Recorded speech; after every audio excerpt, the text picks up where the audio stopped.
अस्सलाम वालेकुम। उम्मीद है आप खैरियत से होंगे। Lecture 9 mathematics unit 5 linear equations and simple inequalities exercise 5C start की हुई है हमने। क्वेश्चन नंबर 9 की तरफ चलते हैं। When a number is multiply by 4 before subtracting from 68। उसने कहा कि एक नंबर है जिसको क्या किया गया है, 4 से मल्टीप्लाई किया गया बिफोर, पहले सब्ट्रैक्टिंग फ्रॉम 68। मीन्स टू से कि एक नंबर को 68 में से सब्ट्रैक्ट करना है, यानी 68 में से लेस करना है, उसका डिफरेंस लेना है 68 के साथ। लेकिन पहले क्या करना है, बिफोर पहले क्या करना है, उसको 4 के साथ मल्टीप्लाई करना है। ठीक है, एक नंबर को 4 के साथ मल्टीप्लाई करना है, देन उसको 68 में से क्या करना है, सब्ट्रैक्ट करना है, यानी उसका डिफरेंस लेना है 68 के साथ। ठीक है, the result obtain is the same. तो जब हम ये फर्स्ट वाला कंडीशन को फुलफिल कर लेंगे, ये काम कर लेंगे, देन जो हमारे पास रिज़ल्ट ऑब्टेन होगा, जो हमें रिज़ल्ट हम गेन करेंगे, वो कैसा होगा, इज़ द सेम, इक्वल होगा as 3 times the sum of the number and 4। कि वही नंबर जो हम यहाँ पे ले रहे हैं, उस नंबर का 4 के साथ क्या लिया जाएगा, सम लिया जाएगा।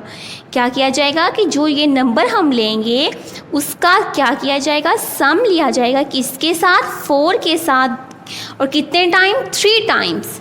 ठीक है, sum of the number and 4, number का और 4 का सम लिया जाएगा, और क्या कितने टाइम होगा, 3 टाइम्स होगा, यानी 3 इंटू वो नंबर एंड प्लस 4। ठीक है, नंबर और 4 को ऐड करेंगे और कितने टाइम, 3 टाइम्स। ठीक है, सेम मीन्स टू से इक्वल, यानी ये जो फर्स्ट कंडीशन में आपको चीज़ बताई जा रही है, फर्स्ट रिक्वायरमेंट आपको दी जा रही हैं, चीज़ें बताई जा रही हैं, वो किसके इक्वल होंगी।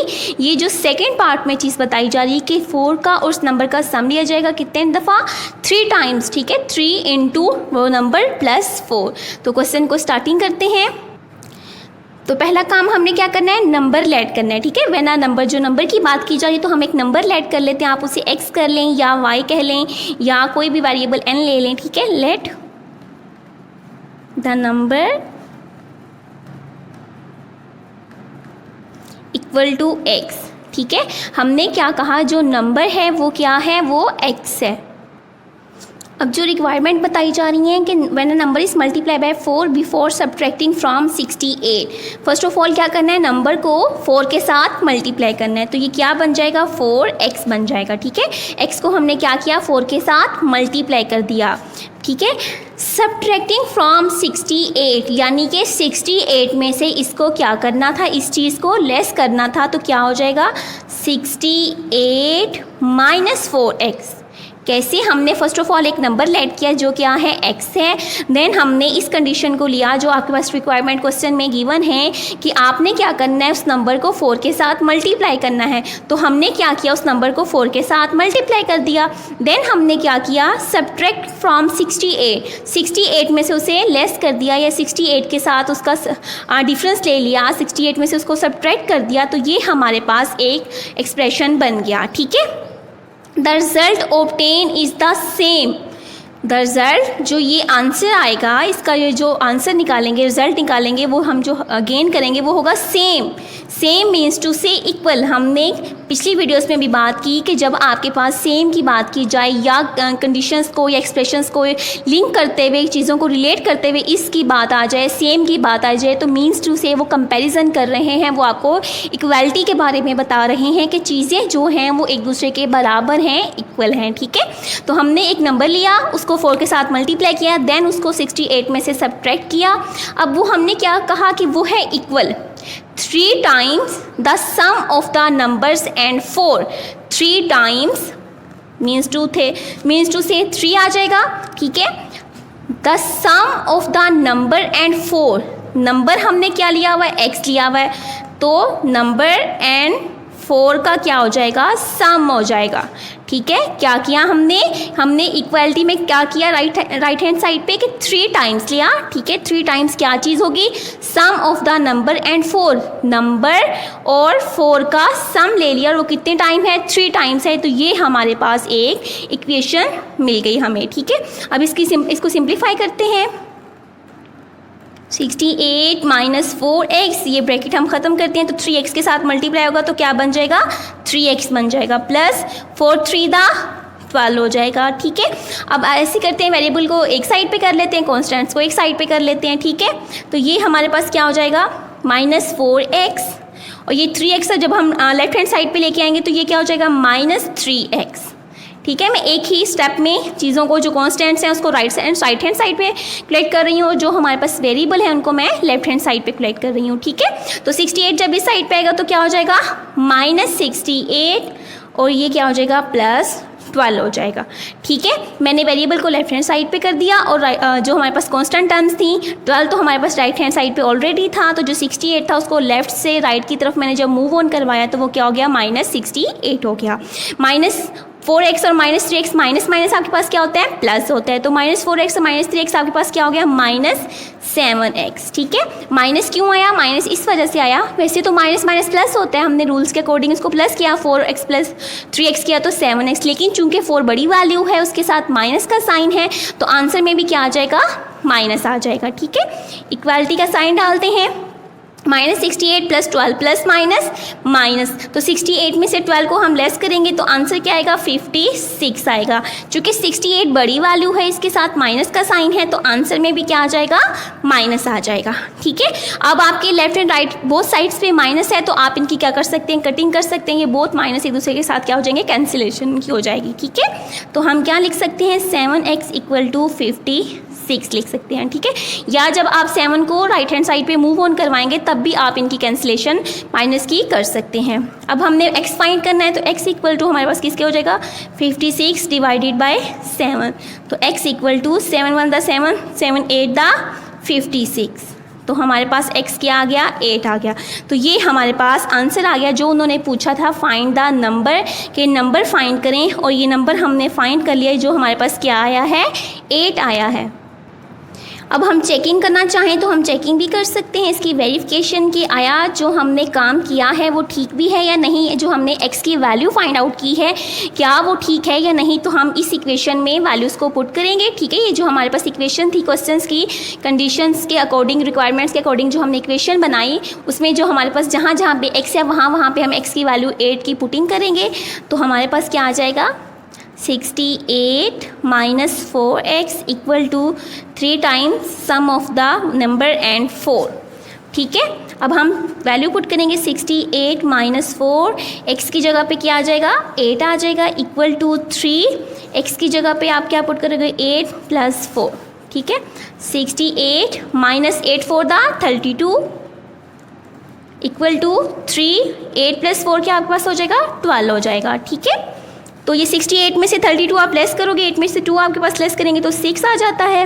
ठीक है, और 6 में से 3 करें तो आपके पास क्या आ जाता है 3 आ जाता है, तो ये क्या लेफ्ट हैंड साइड पे आंसर आ गया 36 आ गया, और 12 को 3 के साथ मल्टीप्लाई करें तो आंसर क्या आता है 36 आता है। तो ये आपके पास आंसर आ गया जिसमें हमने वेरिफिकेशन की कि जो क्वेश्चन की रिक्वायरमेंट थी, जो चीज़ें हमें गिवन थी उनको यूज़ करते हुए जो हमने इक्वेशन बनाई, उसमें जब हमने हमारे पास जो आंसर रिजल्ट गेन हुआ उसको पुट किया तो हमने देखा कि हमारे पास लेफ्ट हैंड साइड और राइट हैंड साइड क्या आ रहे हैं इक्वल आ रहे हैं। इट्स मीन कि जो हमारा आंसर है x की वैल्यू है 8 वो क्या है बिल्कुल ठीक है। क्वेश्चन नंबर 10 की तरफ चलते हैं। A man is 6 times as old as is his son। एक आदमी और उसके बेटे की बात की जा रही है, उनकी एजेस की, कि एक आदमी जो है वो अपने बेटे की एज का 6 टाइम्स है, यानी 6 गुना ज़्यादा उसकी एज है अपने बेटे की एज से। ठीक है, फॉर एग्जांपल अगर बेटे की एज हम x कंसीडर करते हैं तो फादर की एज क्या हो जाएगी 6x हो जाएगी। ठीक है, अगर जो बेटे की एज x है तो फादर की एज क्या हो जाएगी 6x हो जाएगी, क्योंकि वो अपने बेटे की उम्र से, उसकी जो बेटे की एज है उससे 6 गुना उसकी ज़्यादा एज है, 6 टाइम उसकी ग्रेटर देन एज है। ठीक है, देन वो बात कर रहा है 20 years लेटर, 20 साल बाद the man will be twice as old as his son. वो कहते हैं कि 20 साल बाद क्या हुआ कि जो बेटे की उम्र है उससे डबल उसके फादर की एज हो गई है। ठीक है, 20 साल के बाद जो फादर की एज है वो twice means to say double है as old as his son, अपने बेटे की उम्र से, अपने बेटे की एज से। पहले उन्होंने आपको क्या बताया, उन्होंने बताया कि जो फादर है उसकी एज क्या है, अपने बेटे की एज का 6 टाइम है। ठीक है, 6 गुना ज़्यादा है। उसके बाद उन्होंने कहा कि 20 साल बाद यूँ होता है हैं जब 20 साल गुजर गए कि जो बाप है वो जो फादर है वो क्या है, बेटे की एज का डबल है, यानी जो बेटे की उम्र है, जो बेटे की एज है उससे डबल एज की जाए, उसका डबल लिया जाए तो फादर की एज बनती है। ठीक है, find the age of the man when his son was born. वो कहता है कि तब बताएं फादर की एज क्या थी, उस आदमी की एज क्या थी जब उसका बेटा पैदा हुआ। जब बेटा पैदा हुआ तो फादर की एज क्या थी, ये चीज़ हमसे पूछी जा रही है, तो ये चीज़ हमने क्या करनी है, फाइंड आउट करनी है। अब हम जरा देखें तो a man is 6 times, father के बारे में हिंट आपको दे दिया गया है कि वो क्या है, बेटे की उम्र का या बेटे की एज का 6 टाइम है, लेकिन बेटे की एज के बारे में नहीं अभी आपको कुछ बताया जा रहा है या कुछ अंदाज़ा नहीं है आप यहाँ से लगा सकते। तो फर्स्ट ऑफ ऑल हम क्या करेंगे, हम बेटे की एज को लेट करेंगे कि जो हमारे पास सन की एज है वो एक्स है, देन हम जो ये हमारे पास कंडीशन गिवन है, यहाँ पे जो आपको चीज़ दी जा रही है इन्फॉर्मेशन, इसको यूज़ करते हुए हम इक्वेशंस बनाएंगे। ठीक है, तो फर्स्ट ऑफ ऑल हम क्या कहते हैं, let son's age equal to x years, कि जो बेटे की एज है वो क्या है, x ईयर्स है। ठीक है, हमने बेटे की एज लेट कर ली कि वो क्या है, x ईयर्स है। देन क्या बात की जा रही है, man is 6 time as old as his son, man क्या है वो 6 टाइम है as old as his son, तो देन मैन्स एज कितनी हो जाएगी, इक्वल टू 6x ईयर्स। ठीक है, हमने क्या किया, लेट कर लिया सन की एज हमारे पास x ईयर्स है, देन हमने कहा कि जो मैन की एज हो जाएगी वो कितनी हो जाएगी, 6x ईयर्स हो जाएगा। ठीक है, देन उन्होंने कहा 20 ईयर्स लेटर, यानी कि 20 साल बाद, जब 20 साल गुजरेंगे, अब ज़रा सा आप यहाँ पे गौर कीजिएगा कि उन्होंने कहा जब 20 ईयर्स लेटर, जब 20 साल गुजरे तो इट्स मीन कि जो फादर की एज है उसमें 20 ईयर्स क्या हो जाएंगे, ऐड हो जाएंगे।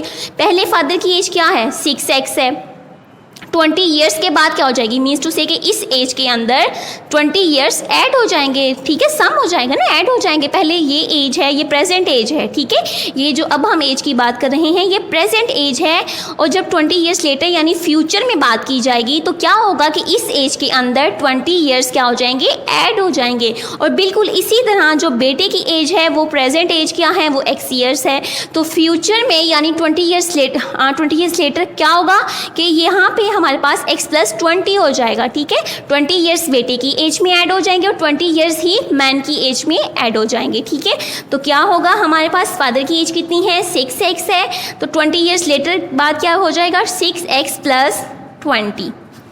ठीक है, 20 ईयर्स लेटर बाद क्या हो जाएगा कि जो फादर की एज है वो क्या हो जाएगा, 6x + 20 हो जाएगी। ठीक है, इक्वल टू, अब यहाँ पे 20 ईयर्स हमने कहा कि जो सन की एज है वो भी क्या हो जाएगी, x + 20 हो जाएगी। लेकिन यहाँ पे एक चीज़ और भी आपको बताई जा रही है, the man will be twice, आदमी की एज क्या होगी, डबल होगी, as old as his son, कि जो इतना उसका उसके बेटे की एज है, जितना बड़ा उसका बेटा हो गया, जितनी उसकी उम्र है, उसको जब डबल किया जाएगा तो किसकी एज बनेगी, फादर की, यानी मैन की एज बन जाएगी।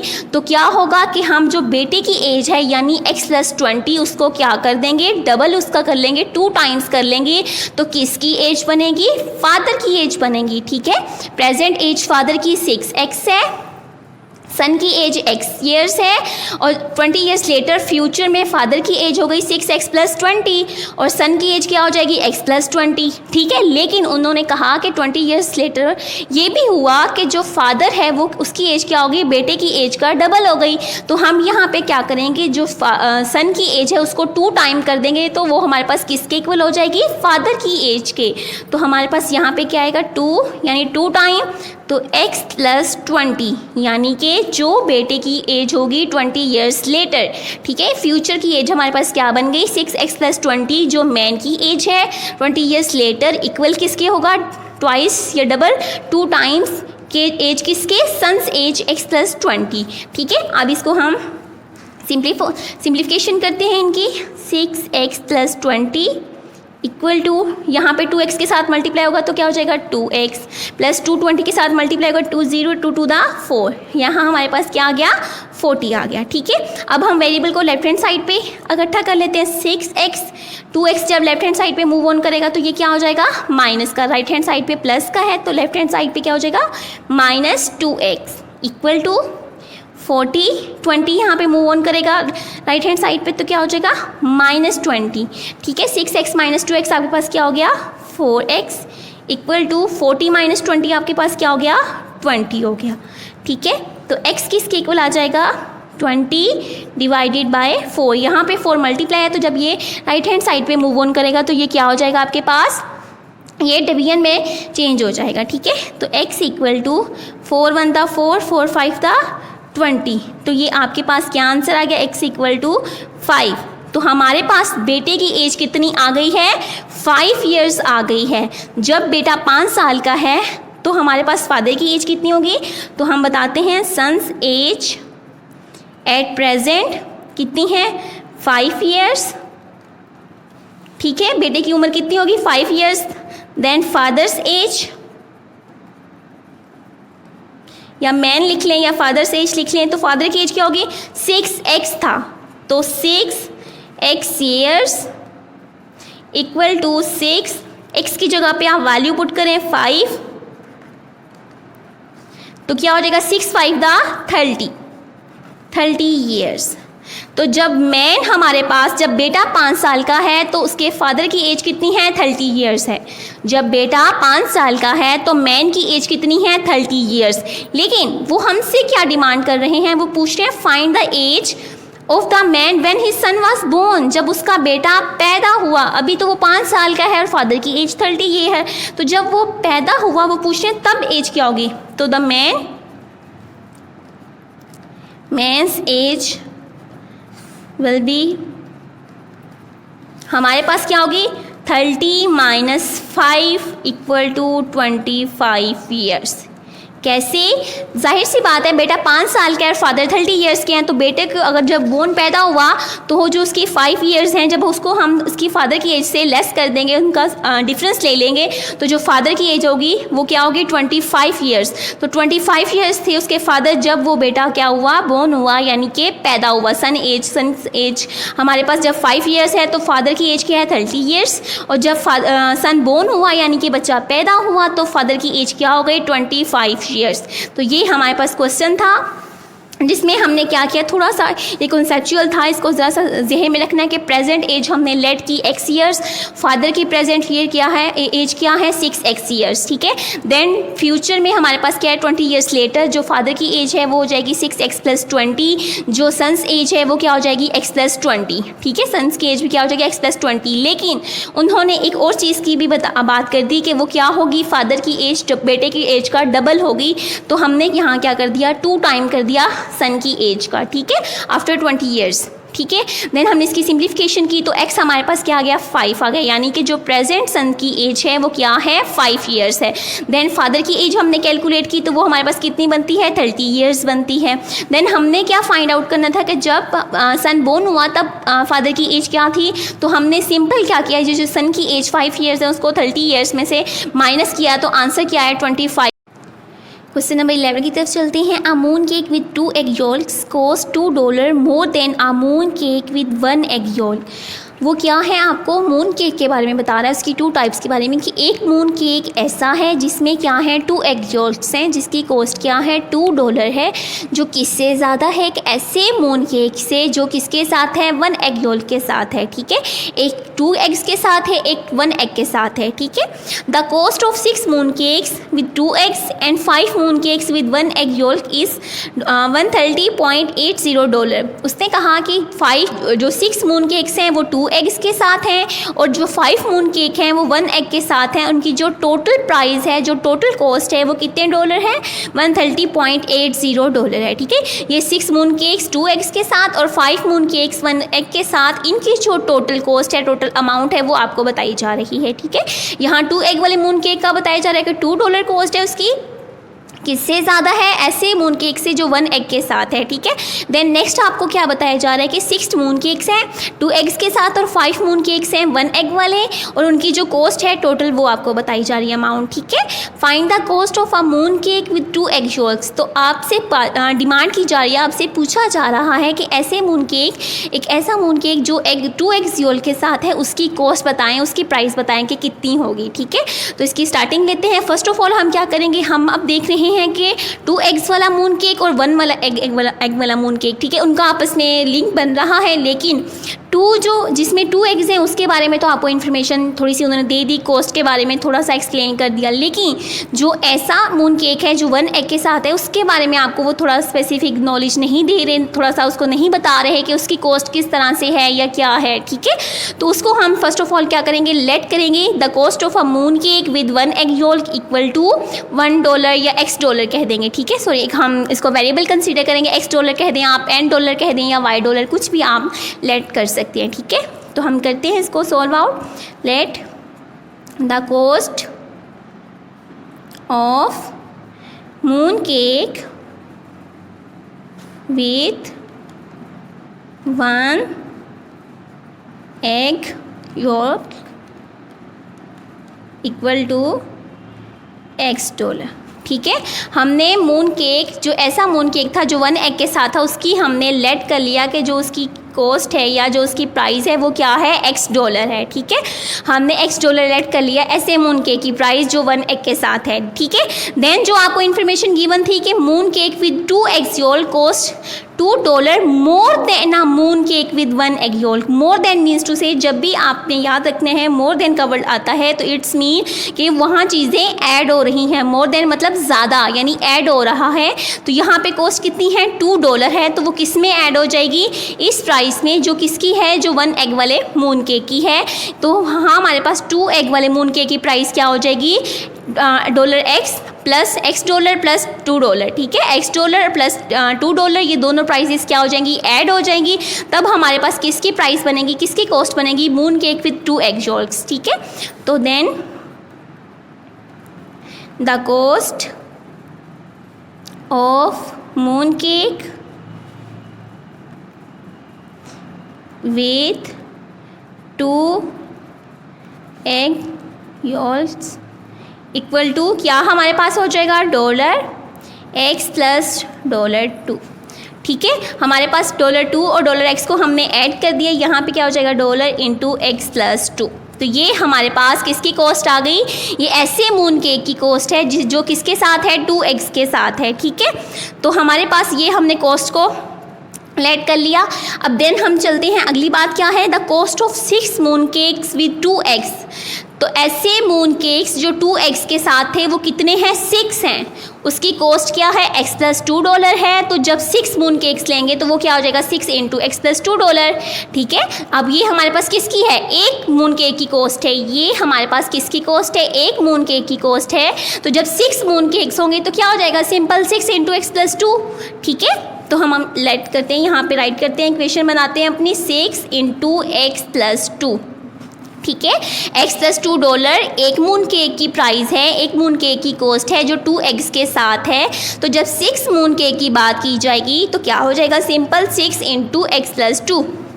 देन क्या कहा जा रहा है, and 5 moon cakes with 1 egg. 5 moon cakes ऐसे हैं जो क्या है, 1 एग वाले हैं, ठीक है। तो एक मून केक की जो 1 एग वाला था उसकी कॉस्ट हमने क्या लेट की थी, $X की थी। तो अब 5 मून केक्स हैं तो उनकी क्या हो जाएगी, $5 हो जाएगी, ठीक है। एक है तो उसकी $X है, जब 5 होंगे तो $5 हो जाएगा। यहाँ पे हम क्या कर देंगे, 5x राइट करेंगे, लेकिन किस तरह राइट करेंगे, यहाँ क्या चीज़ बताई जा रही है, टोटल आपको बताया जा रहा था 6 moon cakes with 2 eggs and 5 moon cakes with 1 egg.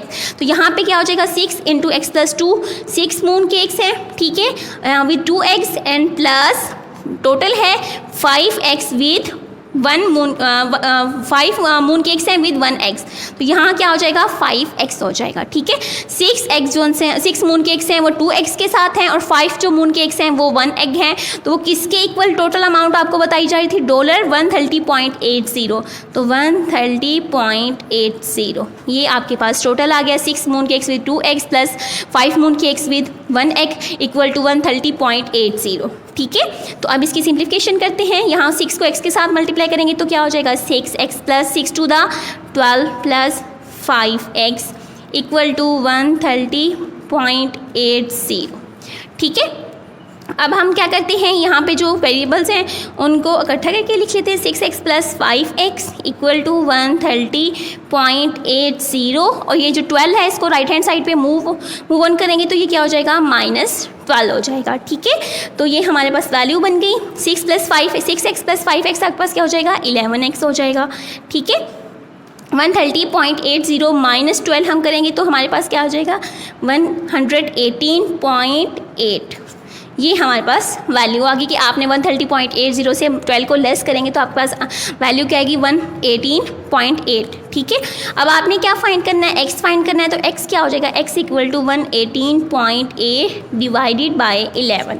ये आपके पास आ गया, तो x किसके इक्वल हो जाएगा, जब आप 11 से इसको डिवाइड करेंगे तो ये क्या हो जाएगा 10.8 इसकी वैल्यू आ जाएगी। आपको कैलकुलेटर पे मैं इसको सॉल्व आउट करके दिखा देती हूँ,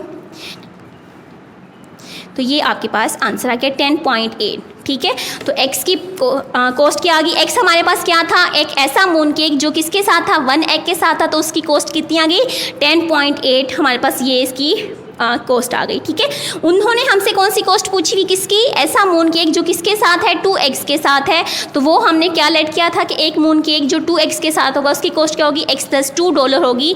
तो यहाँ हम x की जगह पे 10.8 की वैल्यू पुट करेंगे तो किसकी कॉस्ट हमें मिल जाएगी, एक ऐसा मून केक जो किसके साथ है 2 एग्स योल के साथ है। ठीक है, तो हमारे पास the cost of moon cake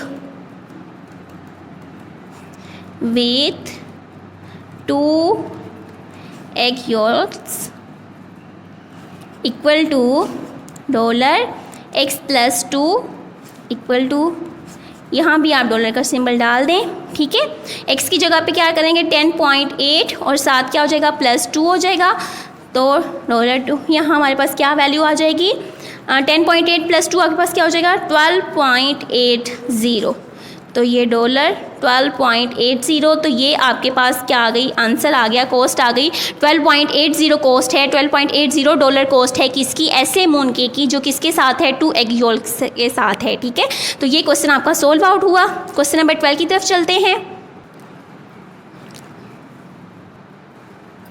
John Way has 12 more 10 cents coins than 20 cents coins. The total value of all his coins is $5.40. Find the total number of coins he has. वो कह रहे हैं कि एक जॉन वे है जिसके पास क्या हैं 10 सेंट कॉइन्स हैं जो कितने ज़्यादा हैं 12 मोर हैं, 12 टाइम्स ज़्यादा हैं देन किससे 20 सेंट्स कॉइन्स से। ठीक है, 20 सेंट्स कॉइन्स भी हैं उसके पास, 10 सेंट्स कॉइन्स भी हैं, लेकिन जो 10 सेंट्स कॉइन्स हैं वो क्या हैं 12 मोर हैं, यानी 12 टाइम्स ज़्यादा हैं। ठीक है, the value of all his total value of all his coins is, total value भी आपको बता दी गई है कि वो कितनी है $5.40 है, और यहाँ आपको 10 सेंट्स कॉइन्स का बताया जा रहा है, 20 सेंट्स कॉइन्स का बताया जा रहा है। ठीक है, अब 10 सेंट्स कॉइन्स के बारे में तो हिंट दे दिया कि वो 12 मोर हैं, लेकिन 20 सेंट्स कॉइन्स के बारे में अभी नहीं आपको पता है, तो वो हम क्या करेंगे लेट करेंगे कि वो क्या होंगे विल बी एक्स। ठीक है, तो फर्स्ट ऑफ ऑल इसको सॉल्व आउट करते हैं। हम फर्स्ट क्या कंसीडर करेंगे the number of 20 cents coins equal to x. ठीक है, the number of 20 cents coins कितने हैं x हैं। ठीक है, x हमारे पास आ गए।